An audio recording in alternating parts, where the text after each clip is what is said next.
이준석 전 대표가 국민의힘을 상대로 낸 두 번째 가처분 신청을 법원이 기각했습니다. 국민의힘 윤리위에서는 이 전 대표 추가 징계가 논의되고 있는데 수위가 높아질 거란 전망이 나옵니다. 검찰이 쌍방울로부터 뇌물을 받은 혐의로 구속된 이화영 전 구지사가 추가로 금품을 수수한 정황을 포착하고 압수수색을 한 것으로 확인됐습니다. 탈북어민 강제 북송 사건 당시 정의용 청와대 국가안보실장이 국회 보고서를 수정하라고 지시했다는 증언을 검찰이 확보한 것으로 전해졌습니다. 북한이 오늘도 단거리 탄도미사일 2발을 발사한 데 이어 전투기와 폭격기로 위협 비행을 벌였습니다. 우리 군은 F-15K 전투기로 대응했고 한일 정상은 북한 대응에 인식을 같이 했습니다. 위생 부실과 이물질 포함 적발이 맥도날드에서 가장 많았던 것으로 나타났습니다. 동대문 엽기 떡볶이와 설빙이 뒤를 이었습니다.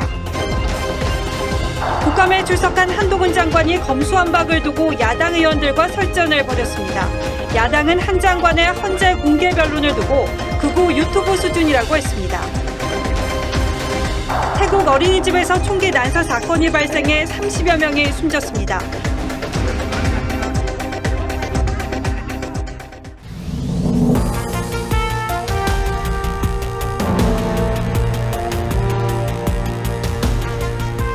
시청자 여러분 안녕하십니까? 뉴스나인의 신동욱입니다. 이준석 전 대표 징계 문제로 촉발된 국민의힘 혼란이 수습 국면으로 접어들었습니다. 비대위의 효력을 정지시켜달라고 이 전 대표가 낸 두 번째 가처분 신청을 법원이 기각했습니다. 이로써 그동안 한 발로 서 있던 정진석 비대위가 온전히 힘을 받을 수 있게 됐습니다. 그리고 바로 지금 이 시각 이 전 대표에 대한 추가 징계 논의까지 진행 중이기 때문에 오늘을 기점으로 이른바 이준석 리스크의 불씨는 상당 부분 사그라들 가능성이 높아졌고 동시에 이 전 대표의 정치적 행로는 불투명해졌습니다. 오늘 뉴스나인은 이 문제 먼저 집중적으로 짚어봐 드리겠습니다. 첫 보도는 장동욱 기자가 준비했습니다. 이준석 전 대표는 정진석 비대위원장과 비대위원 6명의 직무 정지를 요구하며 법원에 가처분 신청을 냈습니다. 이준석만 날리면 모든 게 잘 될 거야라는 약간 주술적인 그런 생각을. 최고위원 4명의 사퇴만으로 비대위 체제 전환이 가능하게 한 국민의힘 개정당원을 문제 삼은 건데 법원은 받아들이지 않았습니다. 정진석 비대위 출범의 근거가 된 개정당원은 실체적 하자가 크다고 볼 수 없고 헌법에 위배되지 않는 한 정당 재량에 맡겨야 한다고 판단했습니다. 앞서 8월 26일 주호영 비대위원장의 직무정지 결정과 달리 이번엔 국민의힘이 완승을 거두면서 정진석 비대위 체제는 법적 정당성을 갖게 됐습니다. 혼란이 정리가 됐기 때문에 이건 안정적인 지도체제를 구축하고 확립해서 집권 여당으로서의 책무를. 이 전 대표는 SNS를 통해 앞으로 더 외롭고 고독하게 제 길을 가겠다고 밝혔습니다. 이 전 대표 측은 국민의힘을 상대로 추가 가처분 신청을 예고해 양측 법정 다툼은 쉽게 끝나지 않을 전망입니다. TV조선 장동우입니다. 이로써 국민의힘은 가까스로 한숨 돌리게 됐습니다. 지금 이 순간에는 이 전 대표 추가 징계를 논의하는 윤리위가 열리고 있는데 지금 상황이 어떤지 점검해 봐드리겠습니다. 자, 황병준 기자. 네, 국민의힘 윤리위가 열리고 있는 국회에 나와 있습니다. 자, 이 전 대표로서는 오늘 결정이 상당히 중요할 텐데 이 전 대표가 직접 나왔습니까? 네, 저녁 7시에 시작된 회의는 2시간 넘게 이어지고 있는데요. 윤리위는 이 전 대표에게 소명을 위해 밤 9시까지 출석하라고 통보했지만 이 전 대표는 아직까지 모습을 드러내지 않고 있습니다. 이 전 대표에 대한 징계 수위는 오늘 밤 늦게나 자정 이후 결론 날 가능성이 있습니다. 이 전 대표는 앞서 오늘 오전 대리인단을 통해 출석 요구서에 구체적인 징계 사유가 적혀있지 않다, 유령 징계를 멈추라며 출석 의사가 없음을 내비쳤습니다. 이 전 대표는 윤석열 대통령과 당을 겨냥해서 양도구육, 신군부와 같은 표현을 써서 당의 통합과 위신을 훼손했다는 이유로 윤리위 징계 심의에 올랐습니다. 추가 징계의 경우 당원 당규상 앞선 징계보다 높은 수위의 처분을 내리게 돼 있어서 지난 7월에 내려진 당원권 정지 6개월보다 수위가 높아질 것이란 전망이 나옵니다. 다만 징계 사유가 출당 조치나 제명까지는 어려운 만큼 최대 3년까지 할 수 있는 당원권 정지 징계가 추가로 내려질 가능성이 있습니다. 오늘 징계 심의에는 지난 8월 당 연찬회에서 금주령에도 술자리에 참석한 영상이 공개된 권성동 의원도 올라 있는데요. 권 의원은 오후 8시쯤 윤리위에 출석해 30여 분가량 소명했습니다. 국회에서 TV조선 황병중입니다. 그렇다면 법원의 판단이 지난번과 달라진 이유는 뭔지, 또 국민의힘은 앞으로 어떻게 될지 김아림 기자에게 더 자세히 물어보겠습니다. 자, 김 기자 어서 오십시오. 벌써 한 달 넘었네요. 지난 8월 말 첫 번째 가처분 신청을 법원이 받아 인용을 했는데 이번에는 정반대 결과가 나왔습니다. 그 핵심적인 이유는 뭘까요? 네, 같은 재판부가 다른 판단을 한 건데요. 예. 네, 국민의힘이 새 당원에 문제가 없다고 본 게 핵심이라고 보시면 됩니다. 그 중심에 비상 상황이라는 개념이 있는데요. 예. 재판부는 1차 가처분 심리에서 지도부 교체를 위해 일부러 비상 상황을 만들었다고 봤고요. 주호영 비대위원장의 직무 효력을 정지했습니다. 이후 국민의힘은 당원을 바꾸면서 최고위원 4명 이상이 사퇴나 거리된 경우로 비대위 요건을 구체화했는데요. 예. 법원은 오늘 새 당원이 법에 위반되거나 사회 질서에 반한다고 보기 어렵다면서 국민의힘 손을 들어줬습니다. 결국 당헌을 바꿔서 비상 상황의 요건을 분명히 규정한 게 효과를 본 셈이군요. 국민의힘은 아무래도 좀 한숨 돌렸다 이런 분위기겠고요. 네, 그렇습니다. 국민의힘은 재판부 결정을 환영한다고 했습니다. 석 달 넘게 이어온 지도부의 불확실성이 사라진 만큼 집권 여당의 책무를 다하겠다고 했습니다. 정진석 비대위원장 발언 들어보시죠. 국민 여러분과 당원 동지 여러분들께 심려를 끼쳐드렸습니다. 이제 집권 여당의 지도체제를 안정적으로 확립해서 예, 이 전 대표 추가 징계 오늘 논의하는 건 우연이겠죠? 네, 법원의 가처분 기각 소식이 전해지자 이준석 전 대표는 SNS를 통해서 사명감을 갖고 덩어리진 권력에 맞서 왔다면서 더 외롭고 고독하게 제 길을 가겠다 이렇게 짧은 입장을 냈는데요. 예. 일부에선 추가 소송도 점치고 있지만요. 이 전 대표의 당초 임기가 내년 6월까지여서 시간이 오래 걸리는 본안 소송에 나서진 않을 가능성이 높습니다. 다만 윤리위의 추가 징계에서 다음 총선 출마가 불가능한 수준의 중징계가 나올 경우에 징계 결정에 대한 법적 대응 가능성이 있습니다. 이 전 대표는 장외 여론전이나 탈당 말고는 현실적인 선택지가 지금은 없는 상황입니다. 오늘 밤 징계 수위가 얼마나 큰 징계가 나올지 이게 이제 대단히 중요할 텐데 그리고 또 하나가 있죠. 이번 사태를 촉발시킨 이 전 대표 성비 문제 경찰 수사가 진행 중인데 이건 어떻게 되고 있습니까? 네, 이 전 대표는 성비위 의혹을 폭로한 가로세로 영수 측을 명예훼손으로 고소했다가 무고 혐의로 수사를 받고 있는데요. 경찰 재소환이 임박한 것으로 알려졌습니다. 예. 특히 이 전 대표는 모해 증거 위조 혐의로도 고발을 당했는데요. 이 전 대표가 가세연을 고발하면서 성접대가 없었다는 사실 확인서를 제출한 점이 모해 증거 위조라는 주장입니다. 혐의가 인정이 될 경우에 10년 이하 징역형인데 이 전 대표 측도 경찰에 나가지 않을 이유가 없다는 입장입니다. 여러 가지 문제들이 아직은 다 해결된 게 아니군요. 자, 그러나 국민의힘은 이제 새 대표를 뽑는 전당대회 준비 체제로 들어가겠죠. 네, 그렇습니다. 국정감사가 끝나고 내년 초로 예상되는 전당대회 준비 국면으로 전환될 것으로 예상됩니다. 사실 가처분 인용으로 정진석 비대위원장의 직무 집행 효력이 정지될 경우에 대비해서 주호영 원내대표가 비대위원장을 맡고 연내 조기 전당대회를 하는 방안도 준비를 하고 있었는데요. 당 지도체제가 안정된 만큼 다음 총선에 포커스를 맞추고 전당대회 시기를 결정할 것으로 보입니다. 예, 지금부터의 정치 일정은 사실상 내후년 총선으로 이어지는 일정이기 때문에 당내 신경전이 또 만만치 않겠군요. 예, 김아림 기자 잘 들었습니다.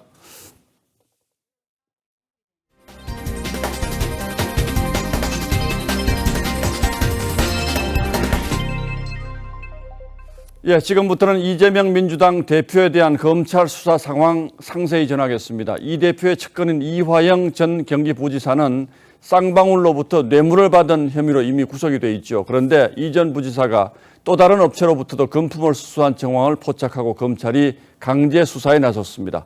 관련해서 오늘 압수수색도 실시했습니다. 김보건 기자가 취재했습니다. 검찰이 어제 경기도의 한 중소기업 대표 집과 사무실 등 6곳을 압수수색했습니다. 쌍방울로부터 법인카드 등 4억 원어치 뇌물을 수수한 혐의를 받는 이화영 전 경기도 평화부지사가 이 업체로부터도 금품을 수수한 정황을 포착한 겁니다. 이 전 부지사는 해당 업체 대표와 오랜 기간 친분을 쌓은 것으로 전해졌습니다. 검찰은 이 전 부지사가 쌍방울에서처럼 자신의 측근을 해당 업체 직원으로 등재시켜 월급 등 명목으로 돈을 받은 것으로 보고 있습니다. 검찰은 조만간 이 사업가를 불러 이전 지사와 측근을 통해 건넨 금품이 대가성 있는 뇌물인지 불법 정치자금인지 등을 확인할 계획입니다. 검찰은 이와 함께 사단법인 동북아 평화경제협회 사무실도 압수수색했습니다. 이 전 부지사가 2008년 설립한 정책연구소인데 본인이 이사장을 맡아 대북 교류 관련 행사를 진행했습니다. 검찰은 압수수색을 통해 대북 사업과 관련된 자료를 확보했습니다. 압수수색 대상에는 경기도 대북 사업 실무자인 A씨와 이 전 부지사의 수행비서 B씨 사무실도 포함됐습니다. 검찰은 2019년 5월 쌍방울이 북한과 단천특구 히토류 개발 사업에 합의했는데 이 전 부지사가 이 합의를 도운 것으로 의심합니다. TV조선 김보건입니다. 쌍방울과 경기도는 대북 사업을 통해서 매우 긴밀하게 연결되어 있습니다. 경기도 쪽에서 이화영 전 부지사가 있었고 쌍방울은 아태협이라는 대북 민간단체를 지원했다는 사실은 잘 알려져 있습니다. 그리고 그 사이에서 많은 대북 사업들이 추진됐습니다. 이 가운데는 쌍방울이 북한에 내일을 지원하고 이걸 중국에서 되팔아 자금을 만들자는 제안도 있었던 것으로 알려졌습니다. 왜 이렇게까지 하려 했는지 국정원이 작성한 내부 보고서에는 그 내막이 상세히 담겨 있습니다. 김도형 기자의 단독 보도입니다. 2019년 초 경기도와 각종 대북 사업을 공동 추진하던 대북단체 아태평화교류협회 회장 안모 씨는 쌍방울 계열사 임원으로 영입됐습니다. 그 직후 이 회사는 사업 목적에 광물 개발을 추가했고 쌍방울은 북한과 히토류 최대 매장지인 단천특구 개발을 협의했습니다. 당시 국정원은 안 회장이 북한 외화벌이 총책으로 불리는 고위공작원 리호남과 만났다는 첩보를 입수하고 관련자 조사를 벌였습니다. 영화 몇 달에 가고 갔다 왔으면 누구를 만났고 다 설명하고 다 보고를 해야 돼요. 국정원 내부 문건에 따르면 당시 대북 사업을 주도한 우리 측 인사 A씨가 쌍방울이 인도적 차원에서 북한의 속옷을 지원하고 이를 중국 보세 창고에 넣어두면 북측이 되팔아 자금을 마련하는 게 어떠냐고 리호남에게 제안한 것으로 파악됐습니다. 리호남은 이에 대해 실현 가능성이 낮다고 상부에 보고했고 대신 남한 대기업 상품권을 매주 50억 원씩 한 달에 걸쳐서 200억 원어치를 받는 방법을 고려했다고 문건에 적혀 있습니다. 쌍방울 단천특구 개발 사업은 이후 불발됐습니다. 하지만 대북 사업을 둘러싸고 구체적인 자금 세탁 정황까지 드러나면서 아태협과 쌍방울, 경기도가 연관된 대북 사업에 대한 검찰 수사가 속도를 낼 전망입니다. TV조선 김도영입니다. 검찰은 서해 공무원 피격 사건 외에 탈북 어민 강제 북송 사건도 수사 중이죠. 이 수사의 핵심은 탈북 어민들이 귀순 의사를 밝혔는데도 이를 무시하고 닷새 만에 포성줄로 묶어서 북송하는 과정에서 문재인 정부가 이들의 귀순 의사에 반하는 결정을 한 부분을 규명하는 데 있습니다. 그런데 정의용 당시 청와대 국가안보실장이 국회에 제출할 보고서에 자발적인 귀순 의사를 뜻하는 단어를 삭제하라고 지시했다는 진술을 검찰이 확보한 것으로 알려졌습니다. 한송원 기자가 취재했습니다. 정의용 전 국가안보실장은 지난 7월 탈북어민 강제 북송 논란이 촉발되자 법과 절차를 따랐고 강제 추방 이후 국회 정보위에도 근거와 배경을 상세히 보고했다는 입장문을 냈습니다. 하지만 검찰은 이 보고서에서 자필 귀순, 남하와 같은 귀순 의사와 직결된 주요 표현이 삭제된 정황을 포착했습니다. 국정원과 군 관계자가 참여한 합동조사팀 조사를 바탕으로 국정원 기조실이 만든 첫 보고서에는 북한 어민들이 남한에 살고 싶다는 보호 신청서를 자필로 작성했다고 돼 있지만 수정된 보고서에는 자필이라는 부분이 삭제됐습니다. 또 당초 보고서엔 북송 어민들이 귀순 의지를 가지고 내려왔다는 의미의 남하라는 표현이 있었지만 청와대 지시 후엔 단순하게 경계를 넘었다는 뜻의 월선으로 수정됐습니다. 해당 보고서를 작성한 국정원 직원은 정의용 안보실장으로부터 수정 지시가 왔다고 검찰에 진술한 것으로 알려졌습니다. 대통령께까지 보고된 건 아니고요. 안보실장 책임하에 결정됐다고 볼 수도 있는데요. 검찰은 당시 청와대가 의도적으로 북송어민들의 귀순 의사에 비중을 두지 않은 것으로 의심하고 있습니다. 검찰은 확보한 수정 전후 보고서와 관련자 진술을 토대로 정의용 전 실장을 조만간 조사할 방침입니다. TV조선 한송원입니다. 검찰은 이례적으로 신속했던 문재인 정부의 강제 북송 의사결정 과정을 규명할 핵심적인 물증도 확보했습니다. 당시 국정원과 군 합동조사팀의 조사 책임자가 모든 조사 과정과 통화 내역을 녹음해 두었던 건데 이게 이번 의혹의 스모킹 건 핵심 물증이 될 걸로 보입니다. 이어서 김태훈 기자가 보도합니다. 검찰은 최근 북송어민 2명을 조사했던 국정원 합동조사팀장이 녹음한 100여 개의 녹취 파일을 확보했습니다. 북송어민에 대한 본격 조사가 시작된 2019년 11월 3일부터 북송어민 추방이 결정된 11월 5일 사이의 기록입니다. 조사 과정은 물론 당시 관계기관과의 통화 내용도 포함된 것으로 전해졌습니다. 당시 문재인 정부는 일반적으로 보름 이상 진행되는 조사를 단 사흘 만에 마무리하고 북송을 결정했습니다. 국민들의 안전과 생명을 지켜야 되는 정부 입장에서는 근거를 따라서 조치할 수밖에 없다. 검찰은 이 녹취들이 북송 결정 과정을 규명할 핵심 물증이라고 판단하고 있습니다. 검찰은 또 조사팀장이 북한 어민들의 조사 과정을 녹음한 배경에 주목하고 있는데 당시 청와대나 국정원 상부로부터 부당한 외압이 있었던 것으로 보고 통화 내역 분석에 수사력을 집중하고 있습니다. 또 국정원 공식 수사 기록과 합동조사팀장의 조사 내용을 대조해보면서 구체적으로 어떤 부분이 누락됐는지 누구의 지시인지를 살펴보고 있습니다. 검찰은 정의용 안보실장에 대한 조사를 마치는 대로 서훈, 박지원 전 국정원장도 불러 조사할 계획입니다. TV조선 김태훈입니다. 오늘 국정감사장을 취재하는 기자들의 가장 큰 관심사는 한동훈 법무장관과 야당 의원들의 대결이었습니다. 예상했던 대로 검수완박 문제를 두고 팽팽한 설전이 벌어졌는데 야당의 거친 공격에도 한 장관이 한 발짝도 물러서지 않고 반박하면서 시정 팽팽한 긴장감이 흘렀습니다. 신유만 기자가 그 현장을 취재했습니다. 취임 후 첫 국정감사에 나온 한동훈 법무부 장관은 이재명 대표의 수사는 정치 탄압이라는 야당의 주장에 조목조목 반박했습니다. 이게 지금 간부들 명단입니다. 이재명 대표 겨냥은 수사입니다. 이거 중앙지검에 걸려있는 이재명 대표 겨냥 수사입니다. 없는 걸 후벼 파서 만들어내는 것이 아니거든요. 보복이라든가 뭐 어떤 그런 표적이라는 프레임 자체가 일반적으로 그게 상식적으로 형되는 구도는 아니라고. 또 이른바 검수완박 법안을 놓고도 설전을 벌였는데 민생 수사가 안 되고 있다는 야당의 비판에 한 장관은 검수완박 탓이라고 응수했습니다. 민생 사건을 해결해야 처리해야 되는 검사와 수사관들을 다 이런 정치와 관련된 탄압 수사에 동원하고 있다라. 검수고발이 늦어지는 이유가 변호사들 70%가 반대하는 이유가 검수완박 때문 아닙니까? 한 장관의 검수완박법 권한쟁의 심판에서의 발언을 두고도 신경전을 벌였습니다. 극우 유튜브 수준의 혐오문으로 보입니다. 정치인 한동훈의 정치 연설문으로 보였습니다. 국민들께서 잘 이해하기 쉬운 용어를 쓰는 것은 잘못이 아니라고 생각합니다. 여야 의원들은 문재인 전 대통령의 감사원 서면 조사를 놓고 고성을 주고받았습니다. 전 정권에 대한 표적 수사를 사실상 대통령실에 배후가 있는 것 아니냐라는 의심되게. TV조선 신유만입니다. 농림해양수산위 국감장에선 서해에서 북한군에 피살된 고 이대준 씨 문제로 논란이 벌어졌는데 민주당의 주철원 의원의 발언 때문에 국감장이 더 시끄러워졌습니다. 고 이대준 씨가 근무 시간 중에 엉뚱한 일을 하다가 사고를 당한 것처럼 묘사했습니다. 보도에 고희동 기자입니다. 민주당 의원들은 북한군에 피살된 해수부 공무원 고 이대준 씨는 해양수산부 장애 대상이 아니라고 주장했습니다. 업무 수행 중 사망한 경우에 해수부장을 치를 수 있는데 이 씨는 근무지 이탈인 만큼 해수부장을 인정해선 안 된다는 겁니다. 실종 2년 만에 갑작스럽게 긴급하게 해수부장을 시행해서 국민들을 좀 어리둥절하게 만들었습니다.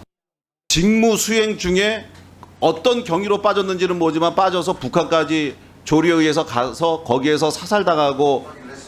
여야 의원들의 공방이 오가던 중 고인에 대한 폄훼성 발언이 튀어나왔습니다. 공무원이 직장에서 근무하다가 근무 시간 중에 도망쳐 나와서 딴 데서 땀뻘적거리 하다가 사고를 당해 죽은 경우도 또. 부적절한 발언이라는 여당 의원의 지적에 뻘짓거리 하다가 하는 것까지 부상을 치를 수 있냐는데 그거는 정정을 하시는 게 맞다. 주 의원은 고인이 그랬다는 것은 아니다고 한 발 물러섰지만 해수부 장관은 해수부장이 합당했다고 밝혔습니다. 또 그 해수부 장관으로서 해수부 직원에 대해서는 충분한 그 명예회복이나 이런 게 진행되는 것이 저는 합당하다라고 생각을 합니다. 주 의원의 막말 논란에 유족은 모욕을 넘은 망발이라고 반발했습니다. 사망하고 없는 사람한테 뻘짓거리라는 표현을 쓰면서까지 지금 웨이브가 주장하는 이유가 뭔지 진짜 궁금하고요. 면책 특권은 뒤에 숨어서 말을 붙인 막말을 막. TV조선 고이동입니다. 이스타항공 채용 비리 의혹과 관련해 문재인 정부 때 경찰이 부실 수사한 정황들이 계속 드러나고 있습니다. 경찰은 인사 관련 자료가 담긴 PC를 찾지 못했다면서 증거 불충분으로 2번 무혐의 처리했는데요. 관련 PC는 이스타항공 본사 사무실에 그대로 있었고 검찰이 이 PC와 서버를 확보해서 분석하고 있는 것으로 취재 결과 드러났습니다. 정민진 기자의 단독 보도입니다. 경찰은 지난해 5월 이스타 채용비리 의혹 고발을 접수하고도 올 7월까지 2차례나 무혐의 처리했습니다. 그러면서 불송치 결정 공문엔 컴퓨터가 가압류돼 행방을 찾을 수 없고 내부 인트라넷이 막혀 증거 확보가 어렵다고 적었습니다. TV조선이 이 부분을 지적하자 2번이나 무혐의로 결론 내리는데 그 이유가 더 납득하기 어려웠습니다. 윤희근 경찰청장은 부실 수사가 아니라고 해명했습니다. 검찰에서 재수사하라 그래도 무혐의로 하셨단 말이죠. 그 부분은 제가 지금 파악한 내용하고는 조금 결을 달리하는 것 같은데요. 하지만 검찰은 지난 8월 경찰이 행방을 모른다는 인사 관련 컴퓨터를 이스타항공 사무실에서 찾았고 인트라넷 서버도 확보했습니다. 이 컴퓨터들 이런 거를 다 딱지를 붙여놨었어요. 가압류 딱지를. 그렇다고 가져가진 않았단 말이야. 이스타항공 내부 공문에도 경찰 수사기관인 지난해 11월 내부 인트라넷 접속은 정상이었던 것으로 기록돼 있습니다. 의외로 이메일들이 개인 이메일로 간 거잖아요. 그 개인 이메일을 다 압수수색하는 거예요. 검찰은 확보한 압수물 분석을 토대로 채용비리 수사에 속도를 내고 있습니다. TV조선 정민질입니다. 대낮에 길거리에서 아내를 살해한 남편이 구속됐습니다. 아내는 남편의 폭력에서 벗어나기 위해서 경찰에 4차례 신고를 하고 법원은 접근 금지 명령을 내렸지만 아무 소용 없었습니다. 김다로 기자입니다. 검은색 옷을 입은 남성이 골목에서 여성을 끌고 나옵니다. 지난 4일 낮 3시 10분쯤 충남 서산시의 한 도로에서 50대 남성 A씨가 자신의 아내를 살해했습니다.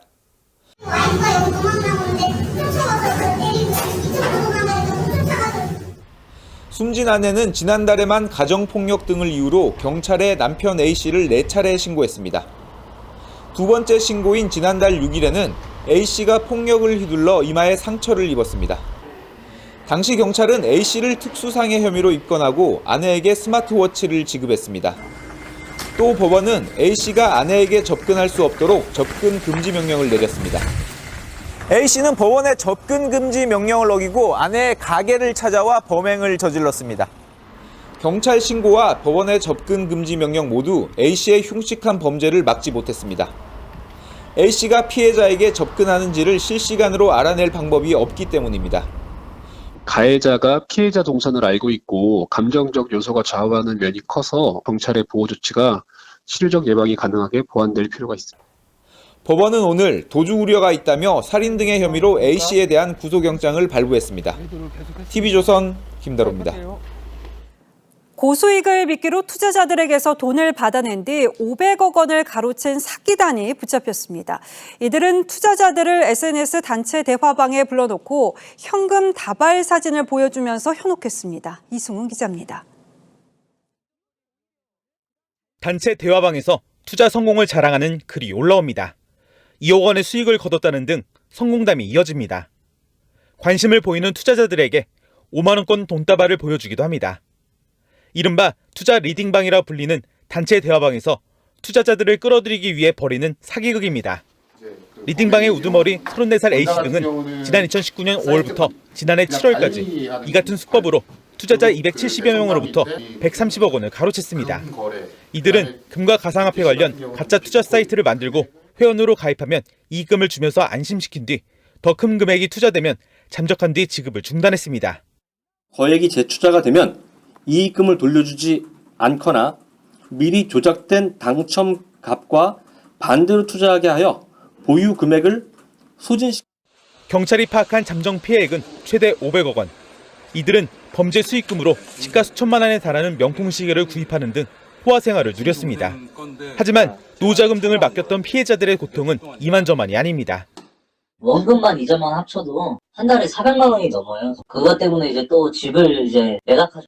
경찰은 리딩방 사기 조직 53명을 붙잡아 입건했고 국내 총책 등 13명은 구속됐습니다. TV조선 이승훈입니다.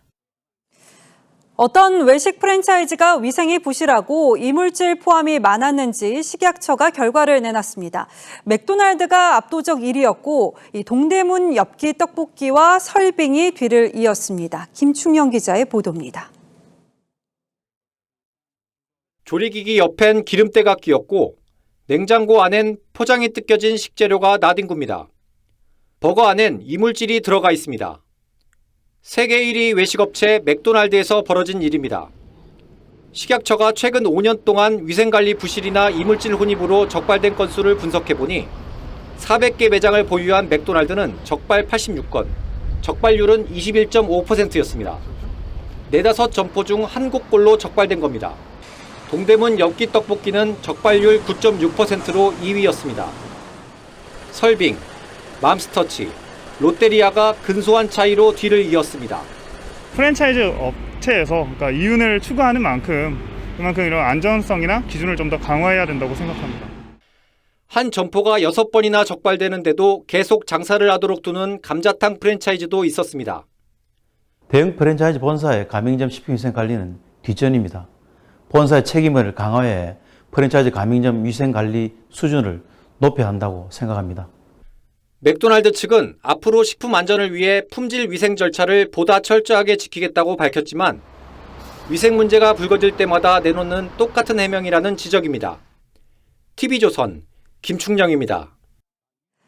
한국수자원공사 본사에는 북한 자료실이 있습니다. 통일 후를 대비해서 물관리 동향을 파악하기 위한 것이라는 게 공사의 설명인데요.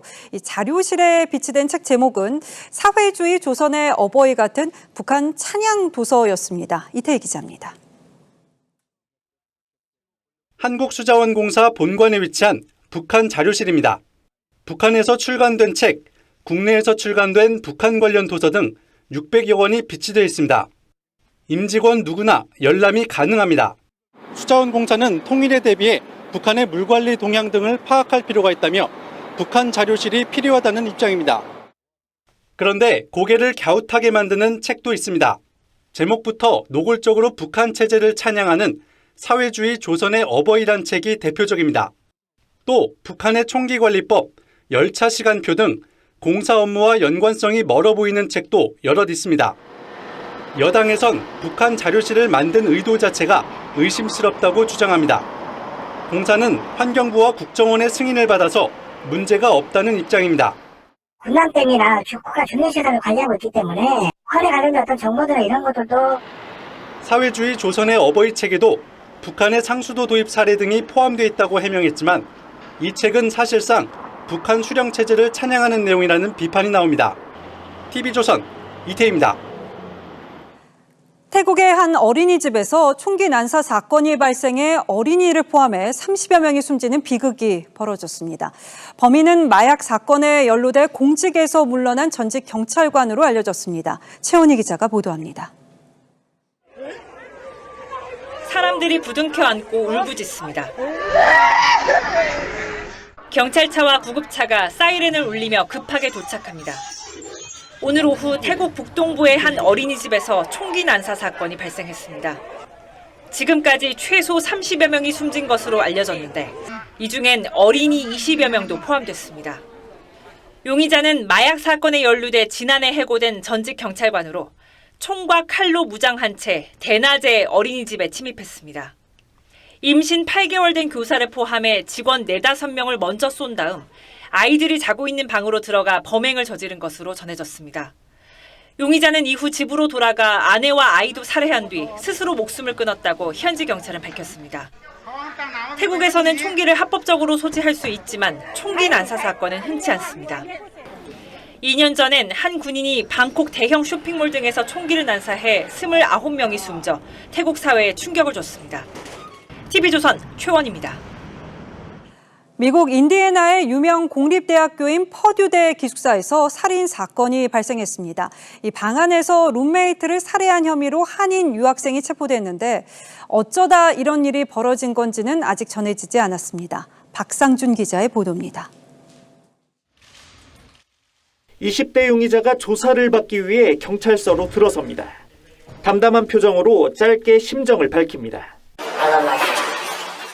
현지 시간으로 지난 5일 새벽, 미국 인디애나주 퍼듀대의 한 기숙사에서 한국인 유학생 22살 A씨가 룸메이트를 살해한 혐의로 붙잡혔습니다.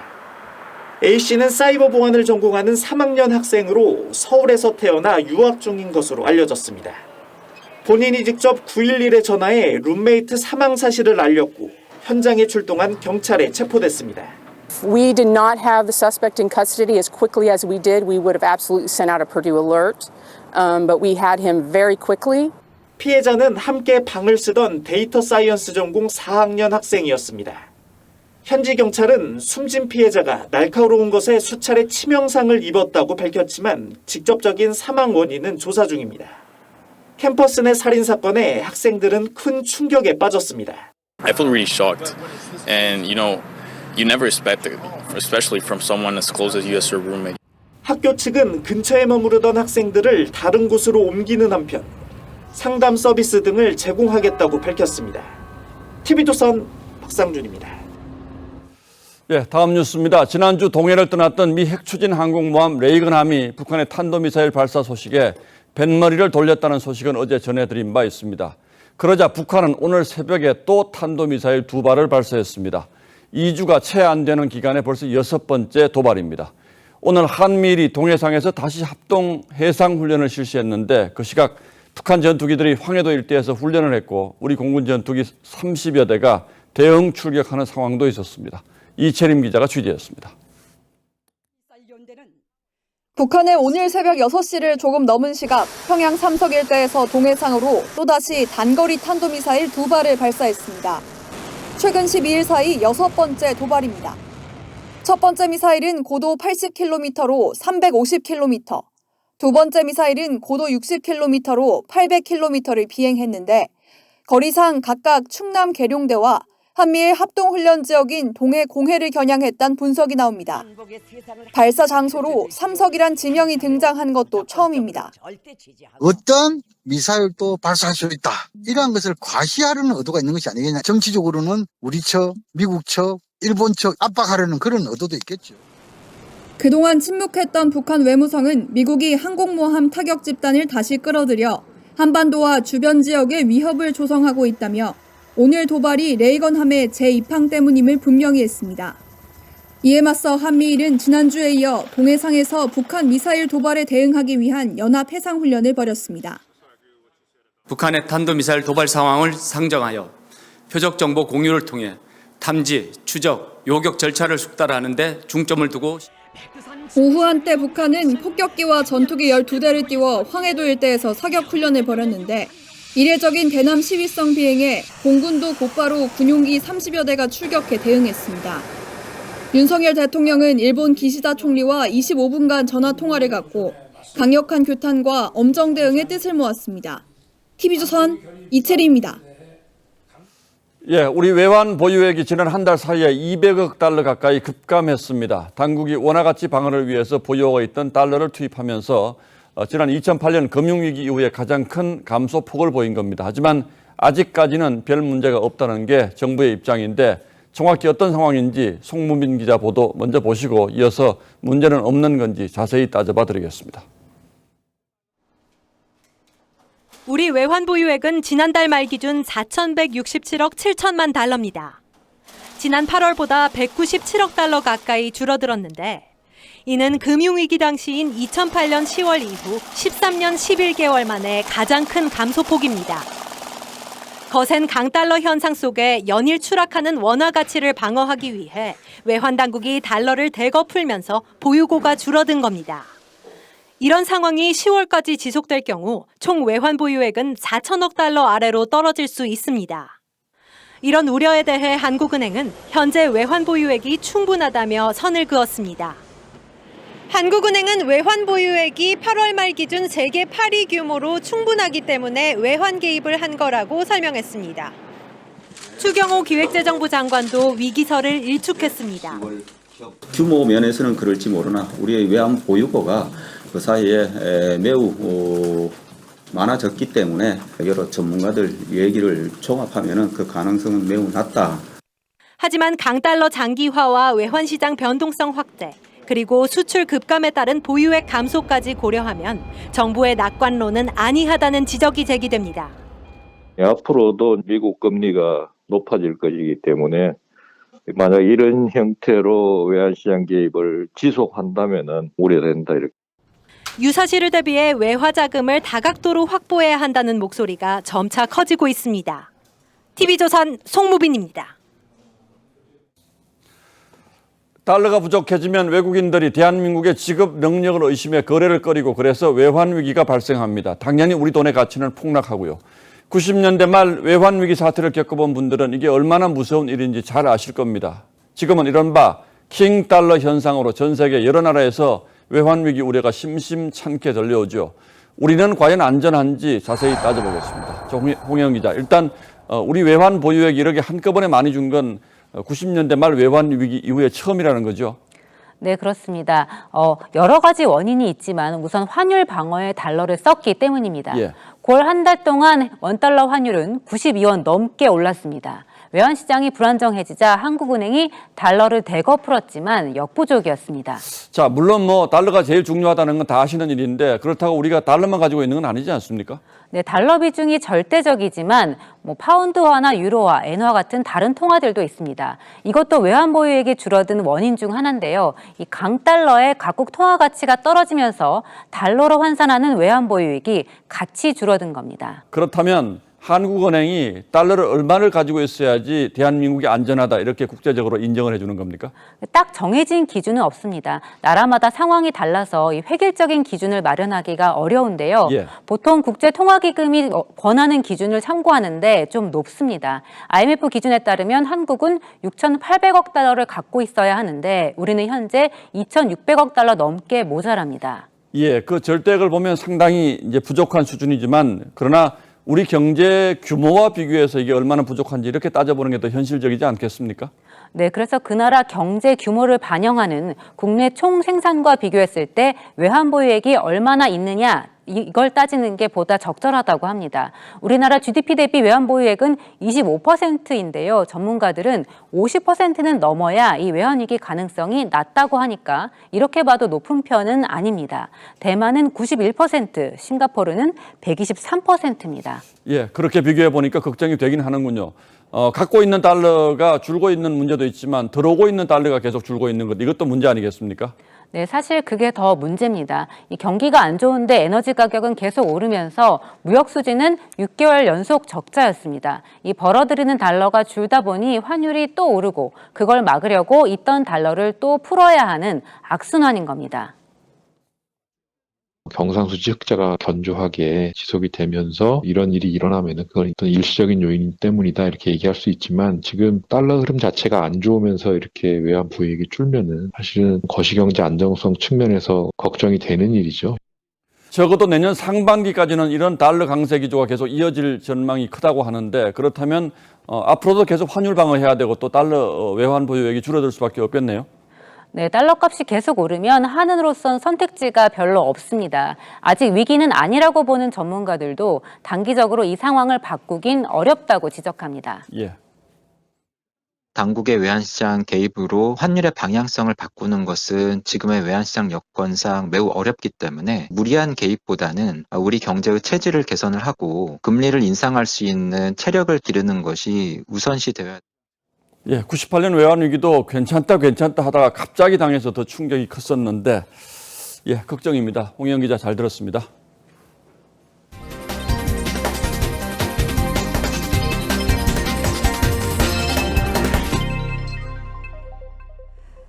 고종의 서재 경복궁 지복제가 개방됐습니다. 누구든 왕의 서재에서 책을 읽을 수 있는 건데요. 이 지복제에는 책 안에서 부국 강병의 길을 찾고자 했던 고종의 흔적도 남아 있었습니다. 이루라 기자가 둘러봤습니다.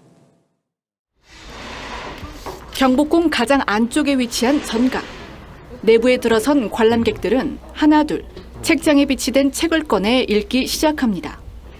조선 비운의 왕, 고종의 서재 지복제가 개방됐습니다. 역사책이 그냥 다른 데서 읽는 것보다 뭔가 역사가 머리에 쏙쏙 들어오는 것 같고.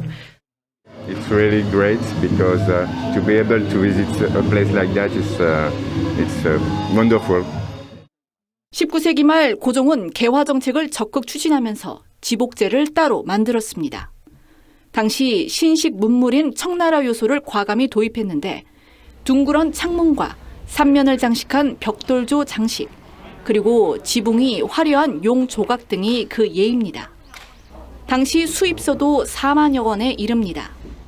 서양 열강의 근대 기술 서적이라든지 문물 서적들을 대부분 이제 청나라로부터 수입을 해와서 이곳 지복제 건물과 바로 옆에 있는 파루정에 보관을 했었는데요. 가장 북쪽에 위치해 접근도 쉽지 않았던 지복제는 특히 군사정권 시절 군이 주둔하면서 오랜 시간 출입이 불가능했습니다. 2000년대 들어서 복원과 수리를 마치고 작은 도서관으로 변신한 겁니다. 지식을 통한 인재 양성이 꿈이었던 고종.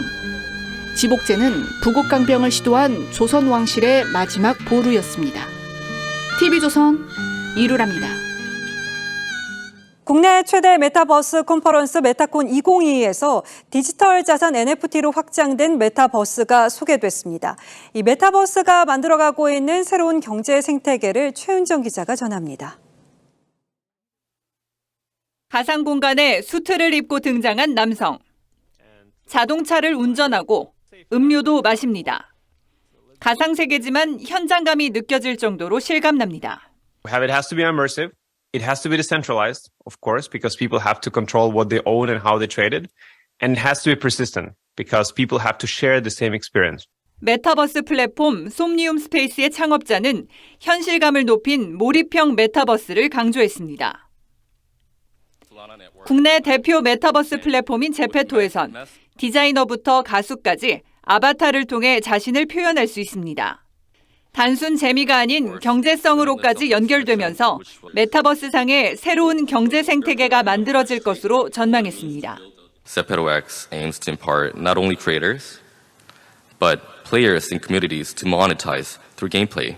메타버스의 진화는 디지털 자산인 NFT로까지 확장되고 있습니다. MZ세대를 중심으로 대체 불가능 토큰의 희소성에 대한 관심도 높아지고 있습니다.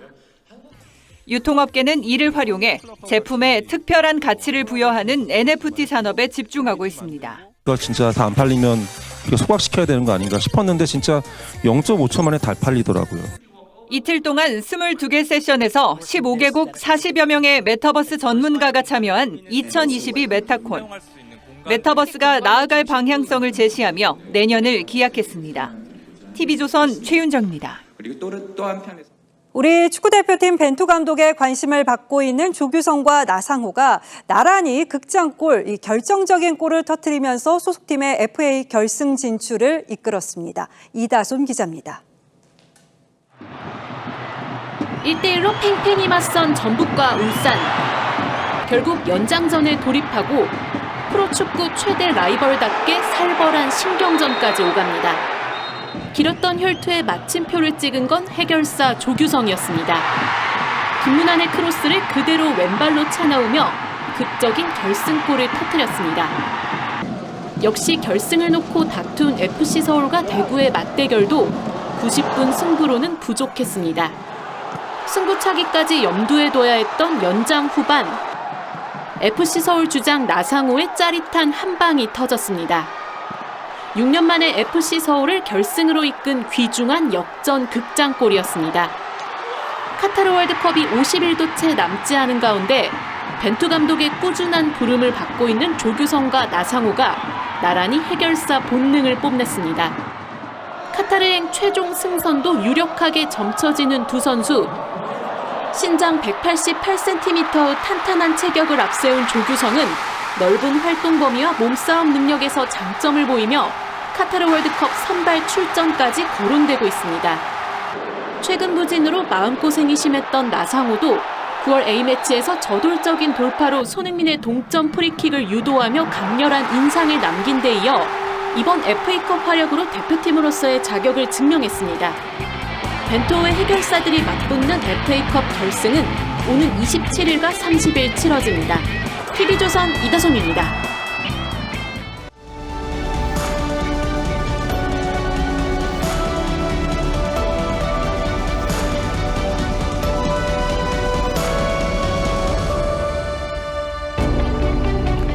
절에 들어서면 이렇게 험상구전 내수호신 사천왕이 천왕문을 지키는데 바로 오른쪽에 이렇게 취모금을 비껴둔 정장천왕이 버티고 있습니다.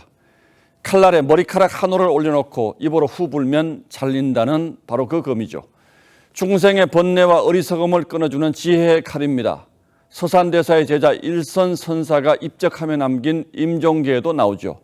석자 취모금을 오랜 세월 북두성에 감추었네. 흑공에 구름 흩어지자 그 칼끝 비로소 드러나네.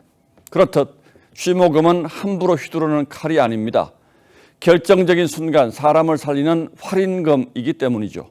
그런데 그 소중한 칼을 모처럼 잔뜩 폼 잡고 뽑았는데 녹슬고 이가 빠진 검이었다면 어떻겠습니까? 황금 칼집에 나보로 된 칼이 들어있더라는 영어 속담처럼 망신도 그런 망신이 없을 겁니다. 잘 아시듯 동쪽에서 소리 지르고 서쪽을 때리는 교란 전술을 성동격서라고 하죠. 그런데 동쪽으로 요란하게 쏘아 올린 포탄이 서쪽의 아군 기지로 떨어지면 또 어찌 되겠습니까? 군이 북한의 미사일 도발에 대응해 동해로 발사한 현무 미사일이 뒤로 날아가는 어이없는 낙탄 사고를 냈습니다. 한밤중 강릉 군기지 골프장으로 추락한 게 그나마 천만다행입니다만 하마터면 대형 인명사고가 날 뻔했습니다. 만에 하나 탄두 안전장치가 작동하지 않은 채 강릉 시내로 떨어졌다면 또 어찌 됐을지 생각만 해도 아찔합니다. 군은 5년 전에도 북한 도발에 맞서 현무-2A형을 발사했다가 몇 초 만에 바다에 추락한 적이 있습니다. 이번에 고장을 일으킨 C형은 북핵과 미사일 시설을 선제 타격하는 킬체인의 핵심 전력이라고 자랑해 왔는데 망신도 이런 망신이 없습니다. 더 한심한 건 사고 난 지 8시간이 지나도록 지역사회와 주민들에게 아무런 통보도 설명도 하지 않았다는 사실입니다. 민가에서 불과 700m 떨어진 곳에서 큰 충돌음과 함께 섬광과 불길이 치솟았으니 강릉 시민들이 밤새 얼마나 불안하고 무서웠겠습니까? 미사일 연료가 타면서 발생한 화재를 신고받고 소방대원들이 출동했지만 군 부대로부터 훈련 상황이라는 말만 듣고 돌아왔다고 합니다. 그 무신경과 강심장이 놀라울 따름입니다. 가뜩이나 안보 불감증을 의심받던 군이 주민, 시민의 안위마저 무시하면서 어떻게 신뢰를 얻을 수 있겠습니까? 전 정권 탓이다, 현 정권 탓이다 싸우기 전에 무엇이 문제인지 철저하게 규명해 다시는 이런 망신을 사는 일이 없어야겠습니다. 사고는 터질 수 있다지만 사고에서 배우지 못한다면 국민은 어디에 기대겠습니까? 10월 6일 앵커의 시선은 한밤중의 미사일 소동이었습니다.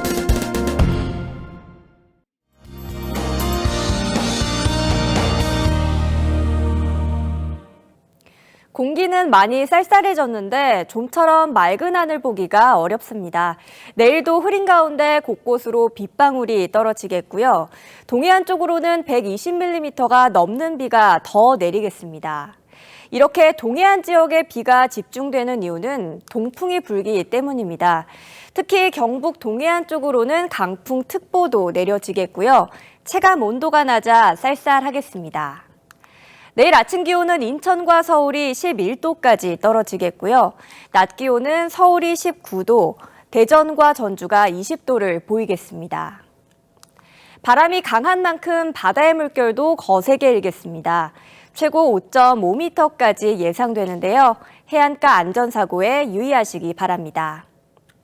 한글날 연휴에도 쾌청한 가을 날씨는 기대하기 어렵겠는데요. 전국에 많은 비가 내리겠고요. 바람도 강하게 불겠습니다. 날씨였습니다. 10월 6일 목요일 뉴스9은 여기서 모두 마치겠습니다. 시청해주신 여러분 고맙습니다.